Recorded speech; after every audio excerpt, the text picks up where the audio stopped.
Hello everyone. आज की class बहुत ही महत्वपूर्ण होने वाली है क्योंकि इस टॉपिक से रिलेटेड हर बार एग्जाम में आप प्रश्न पूछे जाते हैं। टॉपिक का नाम है क्षेत्रफल। क्षेत्रफल से रिलेटेड जितने भी एमसीक्यू एग्जाम में बनते हैं उन सभी को आज कवर करेंगे। ये जो एमसीक्यू हैं ये चमन जो बुक आती है प्रावधिक कला के लिए उसका जो पहला टॉपिक रहता है ऑब्जेक्टिव का क्षेत्रफल, उसके सभी प्रश्नों को आज हम यहाँ पे देखेंगे। शुरू करते हैं। पहला प्रश्न है, एक आकृत के बराबर दूसरी आकृत बनाने का अर्थ है दूसरी आकृत को क्षेत्रफल में। ऑप्शन ए समान बनाना, ऑप्शन बी असमान बनाना, ऑप्शन सी आधा बनाना, ऑप्शन डी दोगुना बनाना। तो इसको हम अच्छी तरीके से समझेंगे। इसमें कह रहा है मान लीजिए ये कोई हमारी आकृति बनी हुई है, ये आयत हो गया, इसी आकृति के बराबर एक हमें दूसरी आकृति ये हमें बनानी है। तो इसमें कह रहा है कि इनके जो क्षेत्रफल हैं वो कैसे होंगे। यदि हमें एक आकृति के बराबर दूसरी आकृति बनानी है, मान लीजिए जो पहली आकृति है इसका जो लंबाई है वो 5 दे रखा है और चौड़ाई 4 दे रखा है। तो इसका जब हम एरिया निकालेंगे तो एरिया होता है आयत का एरिया लंबाई इंटू चौड़ाई, तो एरिया हमारा 20 निकल के आएगा। अब इसी आकृति के बराबर दूसरी आकृति यदि हमें बनानी है तो इसकी भी लंबाई हमें 5 लेनी होगी और चौड़ाई 4 लेनी होगी, तभी इसका एरिया जो है हमें 20 निकल के आएगा। तो कहने का अर्थ है कि एक आकृति के बराबर दूसरी आकृति भी बनेगा जब उसकी क्षेत्रफल क्या होंगे, क्षेत्रफल आपस में समान होंगे। तो इस क्वेश्चन का जो राइट आंसर होगा वो होगा ऑप्शन नंबर ए। नेक्स्ट है, एक आयत या वर्ग का क्षेत्रफल ज्ञात करने के लिए गुणा करते हैं। ऑप्शन ए भुजा को विकर्ण से, ऑप्शन बी भुजा को भुजा से, ऑप्शन सी 1/2 भुजा को विकर्ण से, ऑप्शन डी दोगुना बनाते हैं। तो आप ये देख सकते हैं, यदि हम आयत की बात करें तो आयत में जब हम क्षेत्रफल निकालते हैं तो इसकी ये जो लंबाई होती है इस लंबाई से गुणा करते हैं और इसकी जो चौड़ाई होती है चौड़ाई से गुणा करते हैं, क्योंकि आयत में आमने सामने की जो भुजाएं होती हैं वो कैसी होती हैं, बराबर होती हैं। जितनी लंबाई होगी इसकी इतनी ही इसकी ऊपर की लंबाई होगी और इसकी चौड़ाई और चौड़ाई बराबर होती हैं। तो आयत के क्षेत्रफल का जो सूत्र होता है एरिया बराबर होता है लंबाई इंटू चौड़ाई। यदि इसी में हम वर्ग की बात करें तो वर्ग बनाने के लिए इसकी जो भुजाएं होती हैं भुजा को आपस में गुणा करते हैं, अर्थात इसकी जो चारों भुजाएं होती हैं वो कैसी होती हैं, समान होती हैं। यदि इसकी भुजा ए है तो ये भी ए रहेगी, ये भी ए, ये भी ए। तो इसका जो एरिया होता है वो आमने सामने की भुजाओं से हम गुणा करते हैं, अर्थात भुजा को भुजा से गुणा करते हैं। तो ए इंटू ए करेंगे तो ये आता है ए स्क्वायर। तो इस प्रश्न का राइट आंसर हो गया एक आयत वर्ग का क्षेत्रफल ज्ञात करने के लिए हम भुजा को भुजा से गुणा करते हैं। राइट आंसर है ऑप्शन नंबर बी। नेक्स्ट है, एक ही आधार पर समान ऊंचाई वाले यदि दो त्रिभुज बने हों तो क्षेत्रफल में होते हैं। ऑप्शन ए असमान, ऑप्शन बी समान, ऑप्शन सी एक त्रिभुज दूसरे का आधा, ऑप्शन डी एक त्रिभुज दूसरे का दोगुना।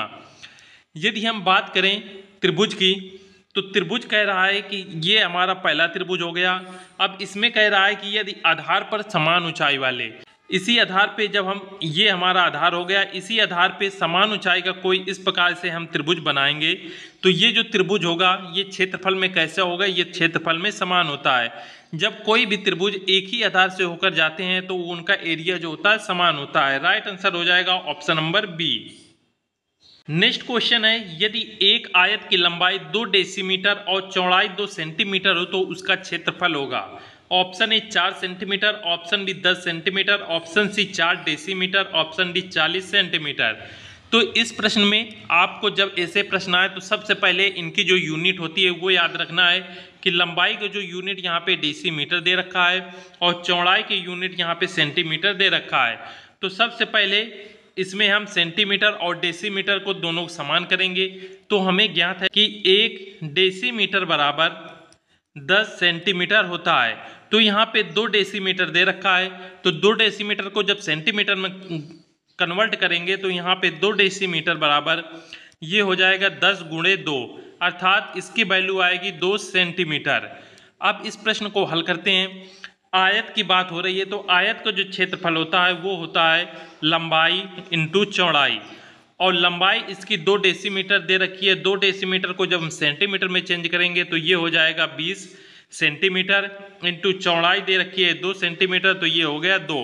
अब इन दोनों को गुणा करेंगे, 20 इंटू 2 करेंगे तो ये आएगा 40 सेंटीमीटर। ये हमारा उत्तर हो गया 40 सेंटीमीटर।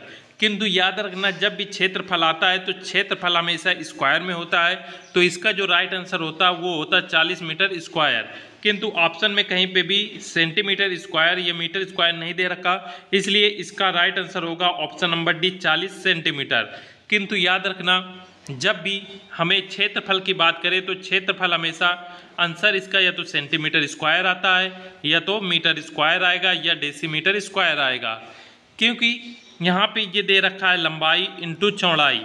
यदि लंबाई सेंटीमीटर में है तो यहाँ पे ये सेंटीमीटर रहता है, और चौड़ाई भी सेंटीमीटर में है तो ये सेंटीमीटर। यहाँ पे डिजिट मान लीजिए 4 है, ये 2 है, तो 4 दूनी 8 हो जाएगा, और सेंटीमीटर सेंटीमीटर का गुणा करेंगे तो ये सेंटीमीटर स्क्वायर हो जाएगा। इसलिए जब भी आयत या वर्ग का क्षेत्रफल होता है तो हमेशा स्क्वायर में आता है। इस बात को आपको ध्यान रखना है। नेक्स्ट क्वेश्चन है, 60 डेसीमीटर लंबी और 4 सेंटीमीटर चौड़ी आयत में 2-2 सेंटीमीटर के भुजा के कितने वर्ग बनेंगे?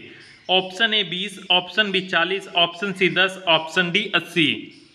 इसमें सबसे पहले इसकी जो यूनिट है डेसीमीटर को हमें सेंटीमीटर में चेंज करना होगा। तो हमें ज्ञात है कि 1 डेसीमीटर बराबर 10 सेंटीमीटर होते हैं। तो 60 डेसीमीटर को जब सेंटीमीटर में हम यहाँ पे चेंज करेंगे तो 60 डेसीमीटर बराबर ये 70 सेंटीमीटर हो जाएगा। तो अब हमें सबसे पहले आयत की लंबाई चौड़ाई दे रखा है, तो इसका जब हम एरिया निकालेंगे आयत का तो ये हो जाएगा 60 डेसीमीटर को सेंटीमीटर में चेंज करेंगे तो 70 सेंटीमीटर इंटू 4 सेंटीमीटर। तो इसकी जो वैल्यू निकल के आएगी वो आएगी 7 चौको 28, 280 सेंटीमीटर स्क्वायर। ये मान हमें आयत का निकल के आया है। अब हमें को सवाल में कह रहा है कि 2-2 सेंटीमीटर के भुजा के वर्ग बनाने के लिए, तो जब हम वर्ग का स्क्वायर एरिया निकालेंगे तो वर्ग का एरिया निकालने के लिए हमें ज्ञात है कि भुजा का स्क्वायर करते हैं। भुजा दे रखा है 2 सेंटीमीटर, 2 का हम जब हम स्क्वायर करेंगे तो इसकी वैल्यू निकल के आएगी 4 सेंटीमीटर स्क्वायर, और ये मान निकल के आया वर्ग का। अब इसमें कह रहा है कि इतने क्षेत्रफल वाले आयत में भुजा के कितने वर्ग बनेंगे? तो 280 में 280 बटे यहाँ पे 4 करेंगे, 4 का इसमें भाग जब देंगे तो 7 चौको 28, अर्थात इसमें 70 वर्ग हमें बनाने पड़ेंगे। तो इस क्वेश्चन का जो राइट आंसर होगा वो होगा 70 वर्ग बनाने होंगे। किंतु ऑप्शन में कहीं पे भी 70 नहीं दे रखा, इसलिए इसका जो यहाँ पे आप 70 कर लीजिए। राइट आंसर इसमें होगा ऑप्शन नंबर डी 70। ये जो बुक में भी इसमें है, बुक में भी इसमें आंसर 20 दे रखा है, किंतु 20 नहीं आएगा। इसका जो राइट आंसर होगा वो होगा यहाँ पे 70 कर लीजिएगा, और राइट आंसर इसमें 70 आएगा। ये यहाँ पे मिसप्रिंट हो गया है। नेक्स्ट क्वेश्चन है, एक त्रिभुज का आधार 6 सेंटीमीटर और ऊंचाई 2 सेंटीमीटर है, तो उसका क्षेत्रफल कितना वर्ग सेंटीमीटर होगा? Option A 24, option B 3, option C 12, option D 6। तो सबसे पहले हमें त्रिभुज का क्षेत्रफल निकालना है, तो इसका सूत्र मालूम होना चाहिए। त्रिभुज का जो क्षेत्रफल का सूत्र होता है, त्रिभुज का एरिया बराबर हो गया 1/2 आधार गुणे ऊंचाई, ये होता है इसका सूत्र। इसमें हमें 1/2 इंटू आधार जो दे रखा है वो है 6 सेंटीमीटर, तो यहाँ पे 6 रख देंगे, गुणे ऊंचाई यहाँ पे 2 सेंटीमीटर है तो 2 का गुणा कर देंगे। इस 2 से ये 2 कट जाएगा, उत्तर जो आएगा उत्तर आया 6 सेंटीमीटर। नेक्स्ट क्वेश्चन है, एक समांतर चतुर्भुज और आयत का क्षेत्रफल उस दशा में समान होता है यदि बराबर हों। ऑप्शन ए आधार और भुजा, ऑप्शन बी भुजा और विकर्ण, ऑप्शन सी आधार और ऊंचाई, ऑप्शन डी आमने सामने की भुजाएं। तो इसमें आप देख सकते हैं समांतर चतुर्भुज कह रहा है, तो समांतर चतुर्भुज कुछ इस प्रकार से इसमें बनता है, और आयत की बात कर रहा है तो आयत इसमें इस प्रकार से बनेगा। अब कह रहा है कि ये समांतर चतुर्भुज और आयत के क्षेत्रफल कब बराबर होंगे? ये जब तभी बराबर होंगे जब इनकी आधार और ऊंचाई क्या होंगे? बराबर होंगे। अर्थात इसका जो चतुर्भुज होगा, चतुर्भुज कुछ इस प्रकार से इसमें बनेगा। और यदि आयत की बात करें तो आयत जब इसी के आधार से होके यहाँ से जाएगा और ये इस प्रकार से और ये यहाँ पे मिल जाएगा और इस प्रकार से होते हुए जाएगा। तो ये जो येलो कलर का है ये हमारा आयत हो गया और रेड कलर का है समांतर चतुर्भुज हो गया। तो ये तभी बराबर होंगे जब इनके और आधार और ऊंचाई क्या होंगे, आपस में बराबर होंगे। इस वीडियो को आप अच्छे से देख लेना, इसके बाद आपको कभी भी रिवीजन की जरूरत नहीं पड़ेगी क्योंकि सभी चीज़ें बहुत ही विस्तृत रूप से बताई जा रही हैं। और प्राविधिक कला की कंप्लीट तैयारी आपको अनुराग वाईटी एडिट चैनल पर करवाई जाएगी, इसलिए इस चैनल को सब्सक्राइब अवश्य कर लेना। नेक्स्ट क्वेश्चन है, एक समकोण त्रिभुज के समकोण बनाने वाली भुजाओं पर बने वर्गों का योग क्षेत्रफल में विकर्ण पर बने वर्ग का कितना भाग होता है? ऑप्शन ए समान, ऑप्शन बी असमान, ऑप्शन सी दुगुना, ऑप्शन डी आधा। सबसे पहले हम समकोण त्रिभुज समझते हैं क्या होता है। समकोण त्रिभुज कुछ इस प्रकार से बनता है जिसका ये जो कोण होता है ये 90 अंश का होता है। यदि ऊपर को इसको ए मान लिया जाए, ये बी हो गया, ये सी हो गया। तो इसके बाद इस प्रश्न में कह रहा है कि समकोण बनाने वाली भुजाओं पर ए बी सी, ये हमारा जो तीनों ये क्या हो गई, समकोण बनाने वाली भुजाएं हो गई। भुजाओं पर बने वर्गों का योग, अर्थात ये जो ए बी भुजा है और बी सी भुजा है, इनके वर्गों का योग क्षेत्रफल में विकर्ण, अर्थात ये जो ए सी है इसके विकर्ण पर बने वर्ग का कितना होगा। तो आपने एक प्रमेय पढ़ी होगी जिसे हम पाइथागोरस प्रमेय के नाम से जानते हैं, पाइथागोरस प्रमेय। इसे आपने पढ़ा होगा कि कर्ण का स्क्वायर बराबर लंब का स्क्वायर प्लस आधार का स्क्वायर, ये होती है पाइथागोरस प्रमेय। तो इसमें यही कह रहा है कि यदि हम इसके भुजाओं पर वर्गों का योग, अर्थात भुजाएं जो थी इस त्रिभुज में, ये जो भुजाएं थी ए बी सी, ये हो गया 90 अंश। तो इसमें भुजाएं हो गई ए बी और बी सी। यदि ए बी का स्क्वायर कर दें प्लस बी सी का स्क्वायर, अर्थात यहाँ पे आप देख सकते हैं भुजाओं पर वर्ग, ये दोनों भुजाओं का वर्ग कर दिया और उनका योग कर दिया। क्षेत्रफल में विकर्ण पर बने बराबर ये जो विकर्ण है ए सी, विकर्ण पर बने वर्ग, अर्थात इसका स्क्वायर कर देंगे तो ये कितना भाग होता है। तो पाइथागोरस प्रमेय के अनुसार ये क्या होते हैं, ये समान होते हैं। तो इस क्वेश्चन का राइट आंसर हो जाएगा ऑप्शन नंबर ए समान। नेक्स्ट क्वेश्चन है, किसी अर्धवृत्त के व्यास को आधार मानकर और उसकी परिधि पर कहीं भी एक बिंदु से आधार सिरों को मिलाने पर जो त्रिभुज बनेगा उसका शीर्ष कोण सदैव होता है। ऑप्शन ए 30 अंश, ऑप्शन बी 60 अंश, ऑप्शन सी 90 अंश, ऑप्शन डी 120 अंश। तो इस प्रश्न को इसमें कह रहा है अर्धवृत्त के व्यास को, ये मान लीजिए ये एक हमारा अर्धवृत्त हो गया और इसकी जो ये नीचे वाली भुजा है इसे नाम दे देते हैं ए बी। ए बी ये जो भुजा है ये इसकी क्या हो गई, व्यास हो गई। अब इसमें कह रहा है कि यदि व्यास को आधार मानकर, ये हमारा आधार हो गया, उसकी परिधि पर ये जो है ये क्या हो गई, हमारी परिधि हो गई। परिधि के कहीं पर भी मान लीजिए यहाँ कहीं पे भी एक बिंदु से आधार सिरों को, आधार के सिरे क्या हो गए, ये पॉइंट ए और पॉइंट बी इसके आधार सिरे हो गए। सिरों को मिलाने पर जो त्रिभुज बनेगा, इसके यदि इन सिरों को इस प्रकार से मिला दिया जाए तो ये जो त्रिभुज बन रहा है उसका शीर्ष कोण, अर्थात ये जो कोण है ये कोण कितना हमेशा रहता है। तो आपको याद रखना है जब भी कहीं पे अर्धवृत्त के व्यास को आधार मानकर परिधि पे कहीं पे भी हम कोण बनाएंगे तो उसके जो ये शीर्ष कोण रहता है ये हमेशा 90 अंश रहता है। तो इस क्वेश्चन का राइट आंसर हो जाएगा ऑप्शन नंबर सी 90 अंश। या इसे दूसरी प्रकार से आप समझ सकते हैं, ये हमारा हो गया इसकी किसी भी वृत्त की व्यास हो गई, इसमें हम एक अर्धवृत्त इस प्रकार से बना देते हैं और इसके इस बिंदु पर यदि हम इस प्रकार से भी यदि त्रिभुज बनाएंगे और इसका जो आधार रहेगा वो 82 हो तो ये जो कोण है ये हमेशा 90 अंश होता है।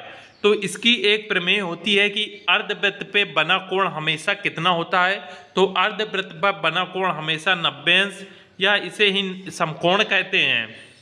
तो इससे दो प्रकार के आपको प्रश्न घुमाकर पूछ सकता है कि पहला ये प्रश्न हो गया जो दे रखा है तो इसका क्वेश्चन 90 अंश, या दूसरा कह सकता है कि अर्धवृत्त पर बना कोण कितना होता है, तो अर्धवृत्त पर बना कोण हमेशा 90 अंश होता है। ये नेक्स्ट क्वेश्चन है, किसी वृत्त का क्षेत्रफल होता है। ऑप्शन ए 22/7 इंटू त्रिज्या, ऑप्शन बी 2 इंटू त्रिज्या 22/7, ऑप्शन सी 22/60 इंटू त्रिज्या स्क्वायर, ऑप्शन डी 22/8।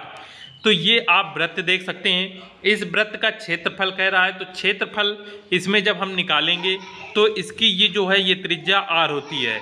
तो वृत्त का क्षेत्रफल का सूत्र होता है पाई r स्क्वायर, अर्थात पाई की जगह यहाँ पे 22/7 दे रखा है, इंटू आर की जगह यहाँ पे त्रिज्या का स्क्वायर दे रखा है। तो 22/60 इंटू त्रिज्या का स्क्वायर दे रखा है ऑप्शन नंबर सी में। तो इस प्रश्न का राइट आंसर हो जाएगा option number C. Next question है, वृत्त के कोई भी दो व्यास अनुपात में एक दूसरे में कितने होते हैं? ऑप्शन ए आधा, ऑप्शन बी दोगुना, ऑप्शन सी समान, ऑप्शन डी 3 गुना। वृत्त के कोई भी दो व्यास, ये हम वृत्त मान लेते हैं। अब इस वृत्त में कह रहा है, इसमें यदि दो व्यास लें तो पहला व्यास मान लीजिए ये हो गया और दूसरा व्यास ये हो गया, तो इन दोनों व्यासों का अनुपात क्या होगा? तो याद रखना है कि वृत्त में कहीं पे भी व्यास किसी भी प्रकार से लिए जाएं, यदि इस प्रकार से भी व्यास ले लिया जाए या यहाँ पे भी या इस प्रकार से व्यास, तो ये सभी व्यास क्या होते हैं? एक दूसरे क्या होते हैं? समान होते हैं। तो राइट आंसर हो जाएगा option number C. Next question है, 3 सेंटीमीटर व्यास के वृत्त के बराबर एक आयत दी हुई है। इस आयत का आधार यदि वृत्त के त्रिज्या का 3 सही 1/7 है तो ऊंचाई होगी। Option A 3 centimetre, option B 1.5 centimetre, option C 4.5 centimetre, option D 6 centimetre.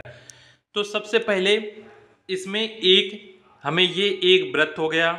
अब इस वृत्त में कह रहा है कि यदि इस 3 सेंटीमीटर व्यास, इसका ये जो व्यास है ये कितना है? ये व्यास हो गया 3 सेंटीमीटर। वृत्त के बराबर एक आयत दी हुई है, तो इसी वृत्त के बराबर एक आयत हमें कुछ इस प्रकार से बनाना है, जिसमें इसकी जो ये नीचे वाली आधार है ये कितनी है? 3 सेंटीमीटर है। और इसमें कह रहा है कि ऊंचाई ज्ञात कीजिए, अर्थात ये ऊंचाई हमें बतानी है। तो इसमें हमें ये जो आयत का क्षेत्रफल रहेगा वो वृत्त के क्षेत्रफल के क्या होगा? बराबर होगा। आयत के आधार को यदि हम b मान लें तो b बराबर इसमें कह रहा है वृत्त की त्रिज्या। वृत्त की ये आप वृत्त देख सकते हैं, वृत्त की त्रिज्या जब यहाँ से हम इसे आधा करेंगे तो यदि ये व्यास 3 सेंटीमीटर है तो इसकी त्रिज्या कितनी आ जाएगी? 1.5 सेंटीमीटर, क्योंकि व्यास बराबर 2 इंटू आर होता है, अर्थात व्यास त्रिज्या का दोगुना होता है।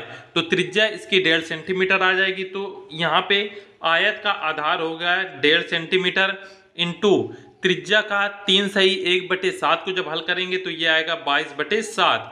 ये 22/7 इतना निकल के आया।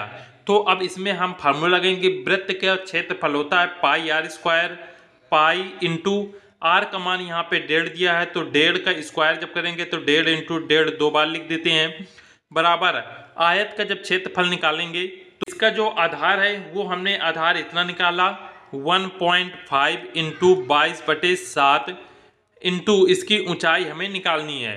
तो इससे 1.5 से ये 1.5 कट जाएगा, 22/7 से ये पाई कट जाएगा, क्योंकि पाई का मान भी 22/7 होता है।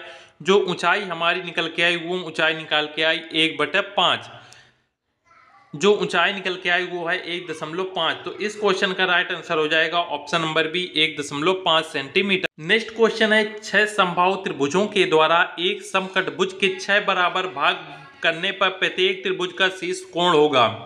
Option A 30, option B 60, option C 90, option D 120। प्रत्येक त्रिभुज का शीर्ष कोण 60 अंश होता है। राइट आंसर हो जाएगा इसका option number B. Next question है, किसी आयत के बराबर एक वर्ग बनाने के लिए आयत की लंबी तथा छोटी भुजा का कौन सा अनुपात ज्ञात करते हैं? ऑप्शन ए मध्यानुपात, ऑप्शन बी समानुपात, ऑप्शन सी तृतीय अनुपात, ऑप्शन डी चतुर्थानुपात। मान लीजिए ये कोई हमारा एक आयत हो गया। अब इस आयत के बराबर एक वर्ग बनाने के लिए यदि इसमें हम इस प्रकार से एक वर्ग बनाएंगे तो वर्ग बनाने के लिए लंबी तथा छोटी भुजा का कौन सा अनुपात ज्ञात करेंगे? मान लीजिए कि ये जो है ये हमारी लंबी भुजा हो गई और ये छोटी भुजा हो गई। तो इसका जब हम इसमें इस वर्ग बनाएंगे तो वर्ग बनाने के लिए इन जो ये रेखाएं होती हैं लंबी और छोटी भुजा, इन छोटी भुजाओं क्या कहते हैं? मध्यानुपात करते हैं, अर्थात इसका आधा भाग करेंगे और इसकी भी आधा भाग करेंगे। तो राइट आंसर हो जाएगा ऑप्शन नंबर ए, इन लंबी तथा छोटी भुजाओं को हम मध्यानुपात करते हैं। नेक्स्ट है, दो वृत्तों के क्षेत्रफल के अंतर के बराबर एक वृत्त बनाने के लिए कौन से त्रिभुज का उपयोग किया जाता है? ऑप्शन ए समबाहु त्रिभुज, ऑप्शन बी विषमबाहु त्रिभुज, ऑप्शन सी समद्विबाहु त्रिभुज, ऑप्शन डी समकोण त्रिभुज। ये हमारे दो वृत्त हो गए। इन दोनों वृत्तों के क्षेत्रफल के अंतर के बराबर यदि हमें एक तीसरा वृत्त इस प्रकार से बनाना है तो इस वृत्त को बनाने के लिए हम किस त्रिभुज का उपयोग करते हैं। तो ये एक प्रमेय होती है। जब हम क्षेत्रफल के सभी प्रमेयों को हम सीख जाएंगे तो आप इसे देखते ही बता देंगे कि जब हम इस प्रकार से वृत्त बनाएंगे तो इसमें समकोण त्रिभुज बनाना होता है। समकोण त्रिभुज कुछ इस प्रकार से बनता है जिसका ये कोण 90 अंश होता है। तो इस क्वेश्चन का राइट आंसर हो जाएगा ऑप्शन नंबर डी। इस टॉपिक से रिलेटेड जो भी नेक्स्ट क्वेश्चन है वो हम अगले वीडियो में करेंगे। यदि वीडियो पसंद आया हो तो इसे लाइक जरूर कर दें तथा चैनल को सब्सक्राइब कर लें और पुराने वीडियो जाके जरूर देखें जो कि आपके प्रावधिक कला का नया कोर्स 10 जुलाई से शुरू हो गया था। उसके सभी वीडियो आपको क्रम वाइज मिल जाएंगे। आप प्लेलिस्ट भी चेक कर सकते हैं। मिलते हैं नेक्स्ट वीडियो में। जय हिंद।